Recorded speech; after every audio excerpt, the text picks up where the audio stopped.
Good morning guys, and welcome back to what is a beautiful morning out in a woodland really close to me. And I know this woodland really well, and this morning I've hit the jackpot with fog. It's very hard for the fog to penetrate this bit of the woodland, and there's a few trees here that I've shot before and I've had my eye on for a few years, and this morning looks like I might be able to grab a few shots.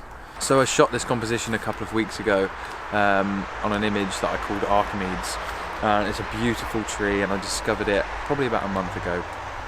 I wanted to reshoot it in some thicker fog, and it looks like this morning I can get it. So I'm just going to work on the composition, perfect things and get it in the right place, and then talk about executing the shot and getting this one in the bag and trying to make the most of this mist and fog, because it's absolutely breathtakingly beautiful. Very eerie.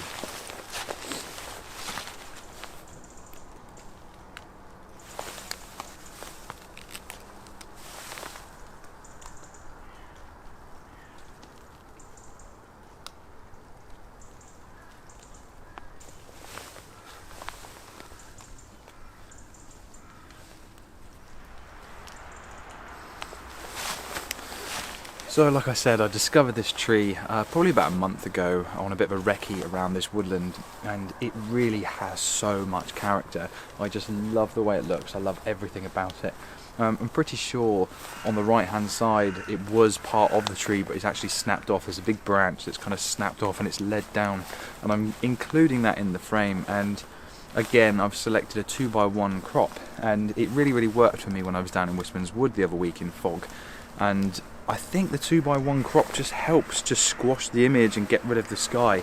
And with these sorts of images and with these woodland images like this in the fog, I'm trying not to include the sky. I think that's the biggest and best tip I can give advice to people trying out in woodland photography, is the sky will really ruin your exposure, and it will get blown out and it's just too much. So it's really difficult to try and not include the sky. And I think if you imagine you had a 2x1 crop, if you don't have a preview on your camera, you can not include the sky, and it helps framing composition. So that's exactly what I've done here. And I've included the branch that's broken and falling off the scene, and it just looks absolutely epic.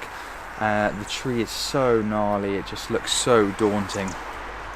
And it's just topped off with the fog. It just looks stunning, it really does. So the other week when I took a shot, I only took one exposure, and I wish I took 2 or 3 so I could blend in some brighter bits if I needed to, because the shadows really struggled to pull through on the last shot I got of here. So I'm going to take 2 or 3 shots just to be safe. One perfectly exposed, one probably about a third overexposed, and then maybe a stop overexposed as well, just so that I can pull back any details in the shadows if I need to. So settings for this one are f4, ISO 400 and 3.2 seconds, and it's still very dark, and it's just breathtakingly gorgeous. I love this sort of weather, it's absolutely amazing.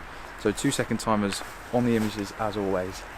I'm going to try and get this one in the bag and move on and get something else, but it's absolutely freezing as well. It's bitterly cold. I'm glad I bought my gloves. Well, I'm going to get this one in the bag.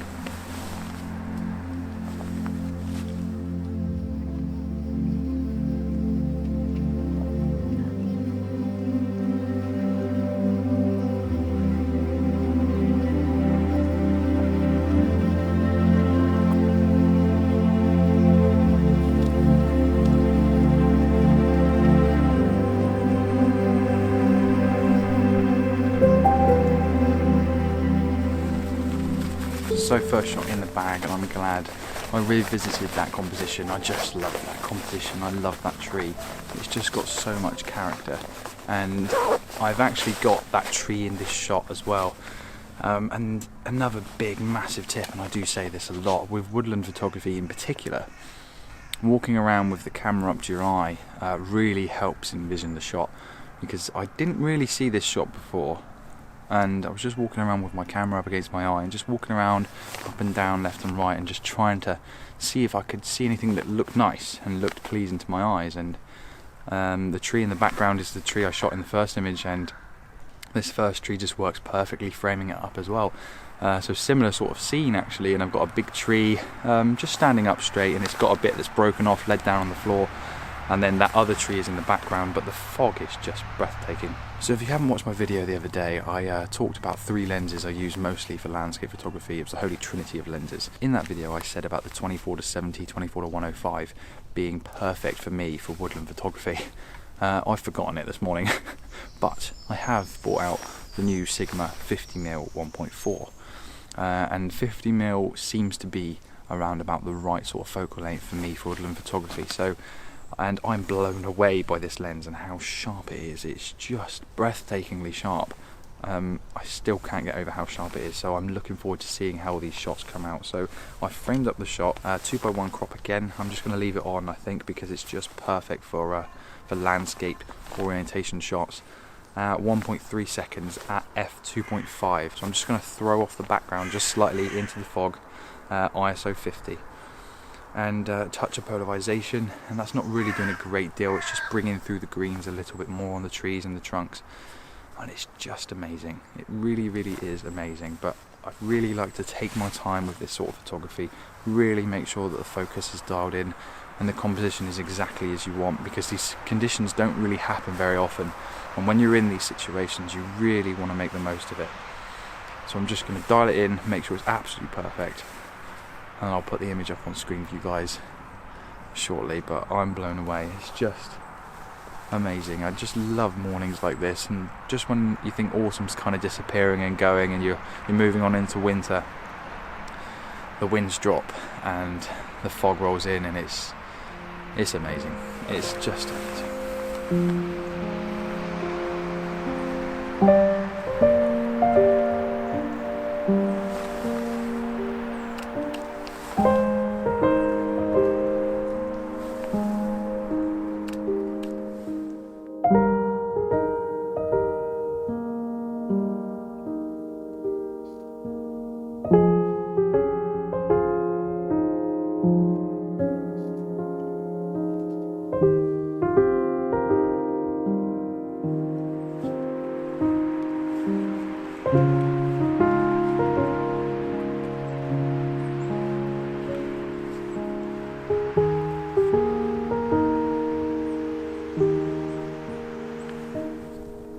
Really pleased with that image actually. I really like the way it looks. I love the feel and I love everything about it.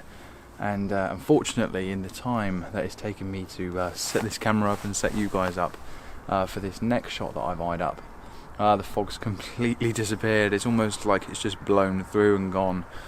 The sun rose about 4 minutes ago, and I think that's pretty much it. But it's been a beautiful morning and a couple of really decent images, and I've got an image here that I like the look of, but it just doesn't work without any fog at all. It's just, it really needs it for the separation. But I am absolutely loving the 50mm 1.4 for woodland photography. It's really nice actually having a fixed focal length and wandering around trying to find the compositions that suit that focal length. Rather than having a zoom and then making something work, you have to make it work with this lens. And I really like the depth of field of being able to have like 1.4, 1.8. It really helps with the background, and also you can get very artistic shots using a lens like this. So I think I might have to keep it in my bag all the time, because I can't get over how sharp it is. It's phenomenal. The first impressions of it are absolutely amazing, and I'm glad I bought it, and I'm glad it's in my bag because it's just epic. And I love the build quality of it as well. It feels so good. So it's definitely going to be staying in my bag actually for shoots like this 100%, because yeah, that fixed focal length is really nice, and it makes me work a lot harder as well for a composition. It makes me work and move around, and I like that. I like learning, and I like keeping things fresh and making myself work for an image. So I'm going to have a quick wander around, see if there's anything else I can shoot, but I think that's pretty much it. It's a bit of a shame, but it was a nice morning anyway, and a couple of nice images to come away with. So I hope you guys have enjoyed this one. If you haven't subscribed to my channel, please do consider clicking subscribe below. Drop us a like down below. That is the biggest and best thing you can do for any YouTube channel. So if you like content that you're watching, please do just scroll down and give us a like. Drop us a comment, and I will see you guys in the next one.